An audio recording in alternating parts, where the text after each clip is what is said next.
beautiful friends, it's Linette again. It's kind of dusk right now and the garden is looking pretty good, and I wanted to give you guys a full backyard garden tour. Again, I garden here in Circleville, Ohio, zone 6A / B, right on the cusp. Just want to take you for a peaceful garden tour. I'm going to tell you some of the plants I have in some of the beds. I won't go over every plant, but I'll try to explain some of them to you. So come on, let's enjoy. Okay, so this is our backyard, and this is our entrance into the backyard. And here I have two antique pillars. These pillars were actually given to me from one of my really sweet neighbor friends. And then I found the urns on top at Lowe's.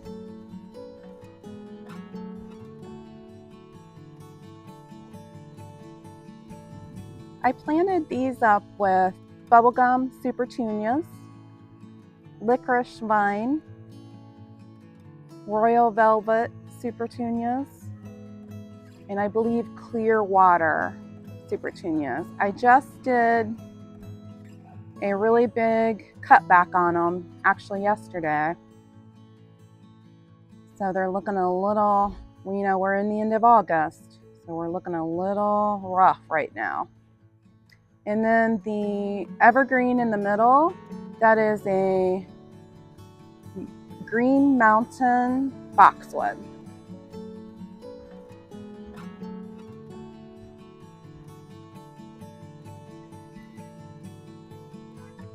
Okay, and in this little area in the corner, I have planted impatiens, and that's in a basket, but they're so big that you can't see the basket.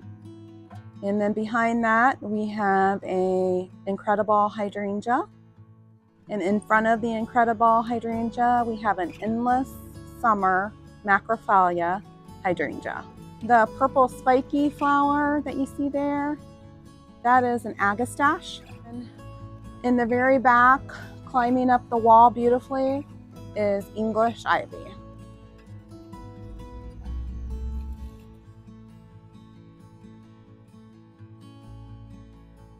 And then I have a little bench area. I have a hibiscus, which is an annual. In the basket below is a little lime hydrangea.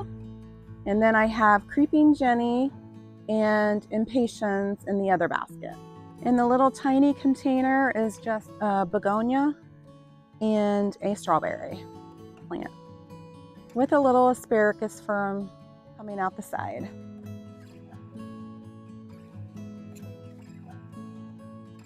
Okay, so we come around the corner here, and in this container, I have lantana and some vine. I have a begonia in the center and an impatient on the end. And that is English ivy floating out the antique pot holder. So this column here, I believe to be pretty old. I got it at an auction, and it has creeping Jenny, impatiens, and a little bit of dusty miller. Okay, so starting my perennial bed, I have right at the start of it is a yellowish orange dahlia. Sorry, I don't know the name. And then the little tree that you see there, that is a lilac. It's actually a Korean lilac, and I have been training it to be a tree.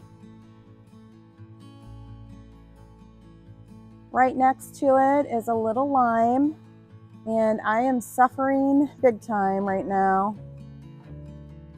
with spider mites. I have just a little pot of impatiens and angelonia in the little clay pot.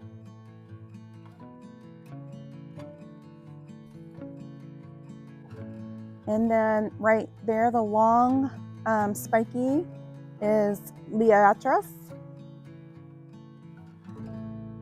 Down here we have orange zinnias.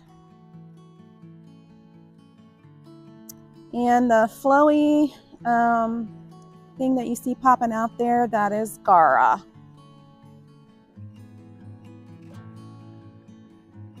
And in this area we have another limelight, lace cap hydrangea.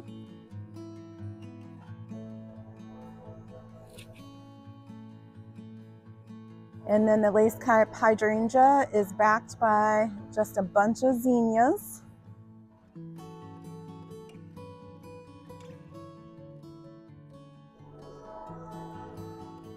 The little purple flower, that is Gomphrena, and it's suffering, I believe, from spider mites as well. And then we have a knockout rose above it.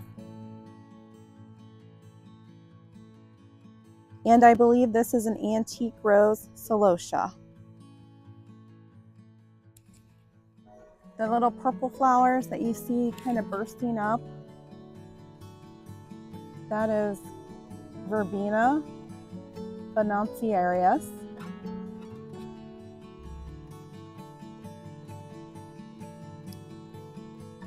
And this peachy pinky orange is a dahlia, and I believe it's a dinner plate.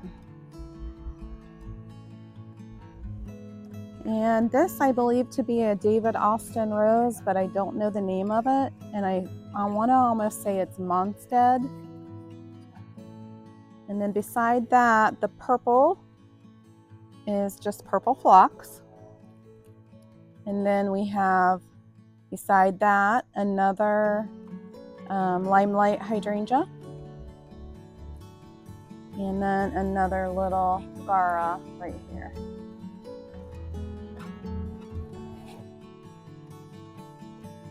Again, we have the agastache.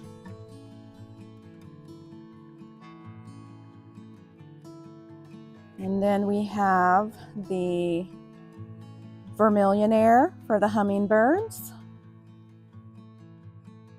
And then up above is my beloved crepe myrtle.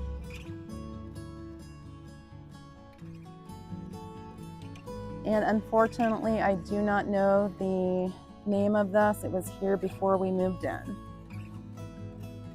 The little ferny looking plant there, in the beginning I wasn't real sure what that was, and now I think it's Sweet Annie, and I absolutely love it. It smells so good.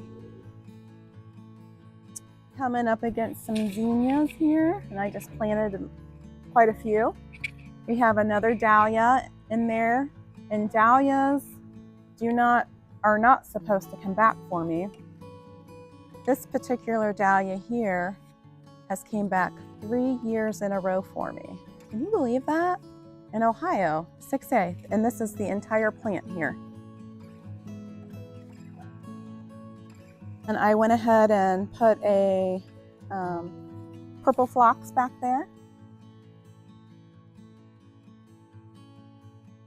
And down deep is a purple aster that's getting covered by everything.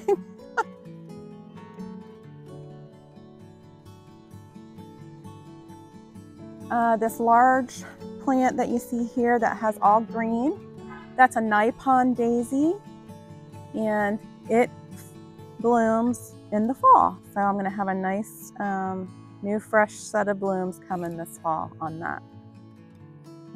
Some more zinnias here. We have a lilac behind the zinnias, and that's getting ready to pop out for next spring. My bee balm, Monarda, is severely spider mite damaged. So we'll be doing a video on how to, I've been spraying for those, but I'll show you guys how to do that. Then we come around the corner and I have a drift of just Shasta daisies.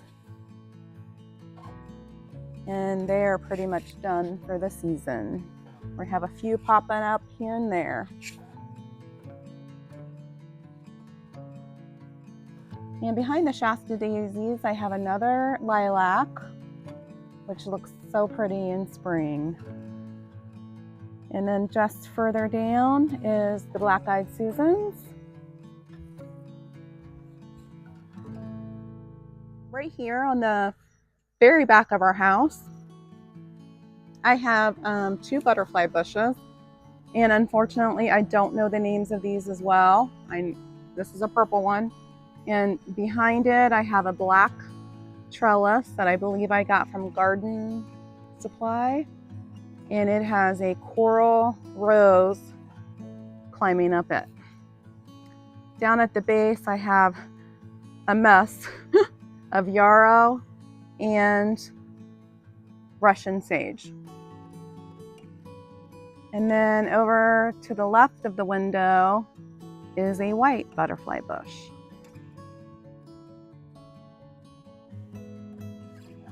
And boy, do the butterflies love it.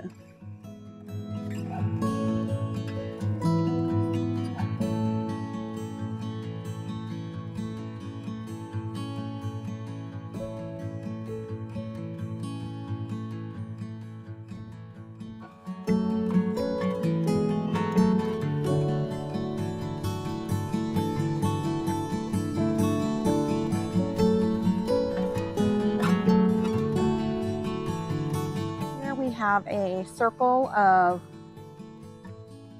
baby gem boxwoods. In the center, I did pink perfusion salvia and Russian sage. That is a white phantom hydrangea popping out of the middle, and it is severely spider mite damaged as well. But it's trying to hang in there for me. Okay, so we're back here at the carriage house. Now this is the actual carriage house in 1842 that the horse and buggies would pull into. And we'll come around the corner, and to the right, I have another perennial mixed border bed. And I started with a container, and I have impatiens and alyssum, and I popped in a faux evergreen. It will never die. And then right next to that, we have a limelight hydrangea. That is so pretty. And above it is a pink diamond hydrangea standard.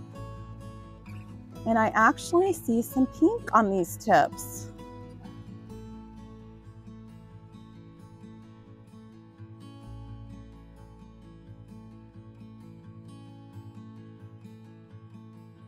All right, and underneath that, I just put a fern.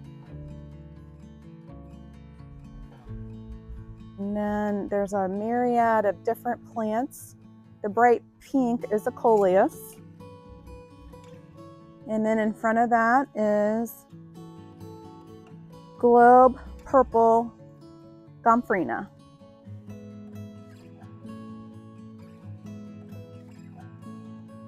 And then the yellow flowers in the back.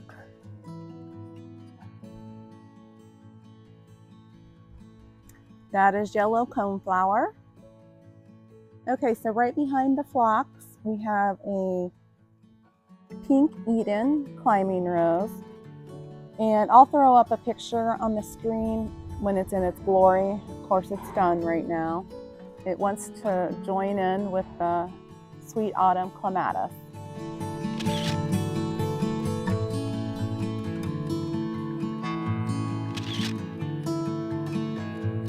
And then if you back up, you'll see just a bunch of zinnias.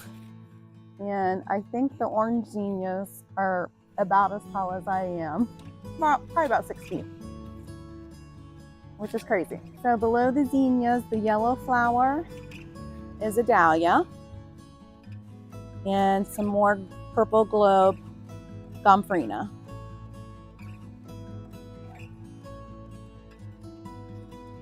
There is another Nippon daisy. It's the green leaf that doesn't have anything on it right now.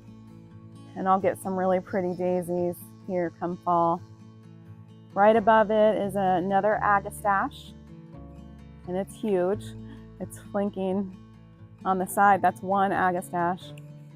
And then again behind it we have yellow coneflower, and then again behind that another white phantom hydrangea. And in front of the coneflower is a pink knockout rose, and it just blooms non-stop. To the right of the yellow flower, the more purple looking shrub, that is a 9-bark. And I severely need something other than the color green and foliage color in this bed, so I'll be working on that next spring. And then we have another huge conglomeration of zinnias, and if you'll see the little pointy evergreen in the back,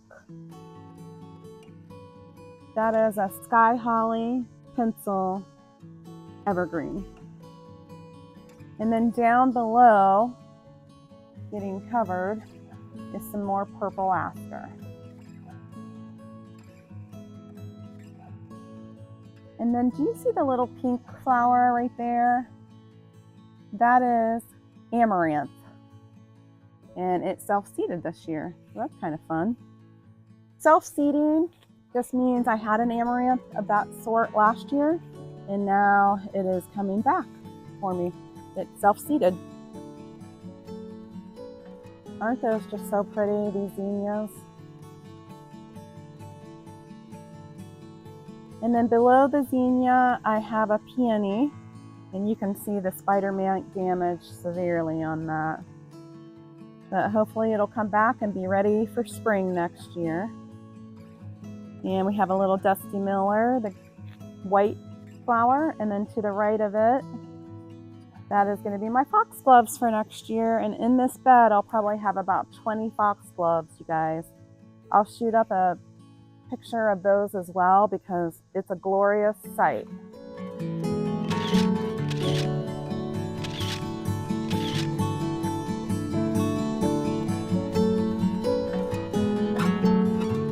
And back here in front of the white phantom hydrangea, there is a pink butterfly bush. And then you'll see another amaranth, and that is from my friend Nick, and I believe it's Love Dying Amaranth. The little flower that has the big leaf, that's a hollyhock. There's a little bit of sedum right there. And then over here, I have a red valerian, this right here, rubber plant. Down here is a dahlia, and it's beautiful. But you know how dahlias are if you don't get them staked right away. Then we have another endless hydrangea. And now we're back kind of in my shade garden. This is a new plant that I honestly have never heard of. It's a native, and it's called bonnet, B-O-N-E-T. If you guys have ever heard of it, can you comment and tell me what you know about it? I sort of love it. Down below it is a hosta. It is the Sum and Substance, and it got beat by hail. So we're having hail damage leaves. And then we just have a I don't really know what the name of that hosta is. It's another hosta. Behind the hosta is a Annabelle hydrangea. And then to the left of that is a coleus. More hostas. And then up above the mirror, or below the mirror I should say, is a Boston fern, a pot of impatiens, and a couple coleus. And then we have more hydrangeas over here. vine that is behind the hostas is a flame yellow honeysuckle. Then we have another Annabelle. And then flanked my arch, I have 2 pots, and they just have a boxwood and some English ivy. And the rose to the right on the trellis, that is a white iceberg rose.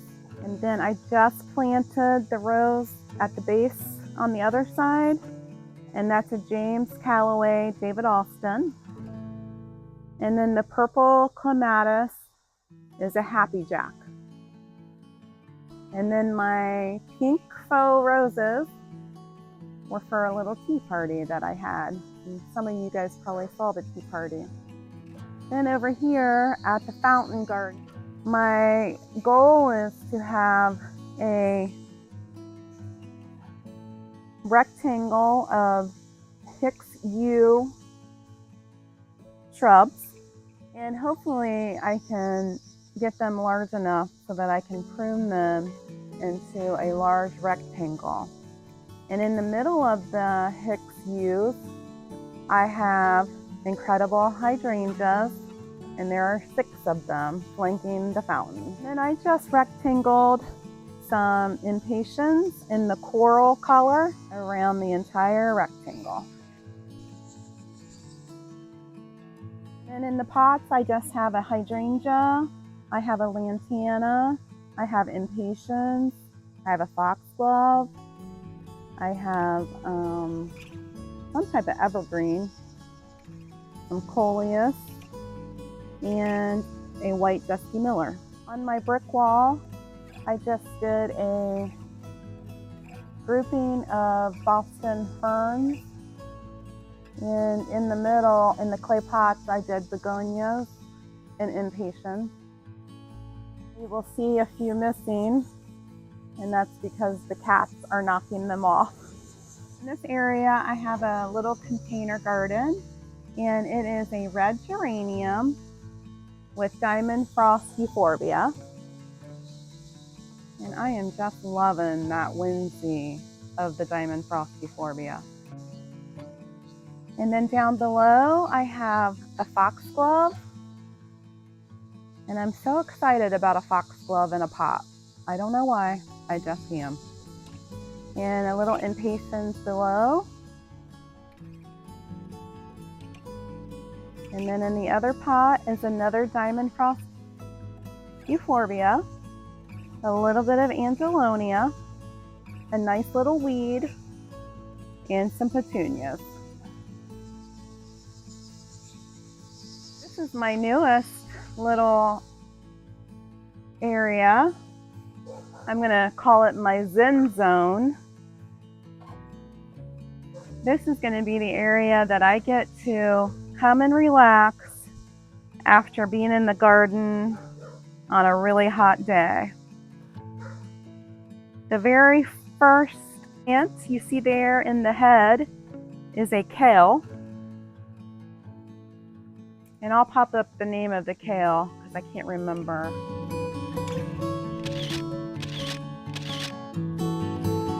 And then in the pots to the left, I have a Kimberly Clean fern, a coleus, and an impatient that is for sun or shade.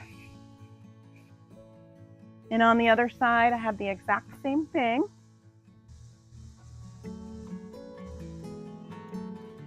And above on the fence, you'll see a vine, and that is Boston ivy, and it goes all the way down my fence. And then I got this little statue. It's seen better days, but look how lovely it is with the Boston ivy just growing naturally up that. I think that is so mystical. I also worked on this little corner. This is kind of like my area where I store my supplies. And underneath the steps, you'll see a new little area where I have a place where I hung hooks. And yes, I painted my shovels. You guys, go paint your shovels. And then the little vine growing up here is a Duchess of Edinburgh clematis. It is flanked by a Boston fern, begonias and impatiens, a sun-credible sunflower, and then this is our back walkway that goes into the sunroom. And I have on the right side, I have Green Mountain pyramidal boxwoods. I bought new Annabelle hydrangeas, and then you can see my one Annabelle right there. It does not look like it's thrived. And then in my container by the door is another Boston fern. And on this side, we just pink flowers are begonias.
Well, thank you guys so much for coming along on the tour of my backyard.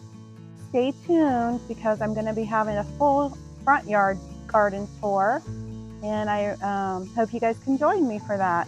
Again, my house was built in 1842, so if you put that into perspective, that is before Texas was a state and before Abraham Lincoln married Mary Todd. That's old. So stay tuned and go find your passion.